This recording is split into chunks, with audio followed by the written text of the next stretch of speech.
এই এই শোন শোন আচ্ছা শোন না পরমানিক সাহেব এই এ তুই আমাকে দেখে কোনে যাচ্ছিলি? না আমার দশায় কোনে যাবে ওই যে ওইদিকে একটু দোকানে যাচ্ছিলাম। এ এ তুই এ কি পোশাক পরেছিস রে?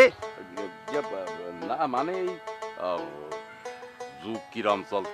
এ তোকে আগে আমি মানা করছিলাম। আরে কোনে যাচ্ছিলিস এখন? হ্যাঁ এই পোশাক পরে অকাম কুকাম করবে যাচ্ছিল?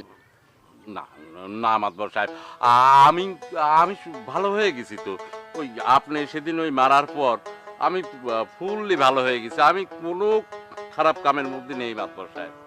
এ আমি তোকে আবার কয়ে দিচ্ছি ভালো হয়ে যা, ভালো হয়ে যা, না হলে কিন্তু তোকে এই গ্রাম সারা করা হবে। এরপরে যদি আবার কোনো অকাম কুকাম করিস তাহলে এই গ্রাম সারা করা দেবো। ভালোভাবে চলাচল কর। ভালোবাসা ভালোবাসা। আসসালামু আলাইকুম। খালি জ্ঞান খালি জ্ঞান। এই সব লোক যে গ্রামের মধ্যে তেন কবে যাবি আর কবে যে মরবি সেই দিন শান্তি পাবো। একটা কিছু করার উপায় নেই, যে নেই যাবো গলার পর এসে পারাবি।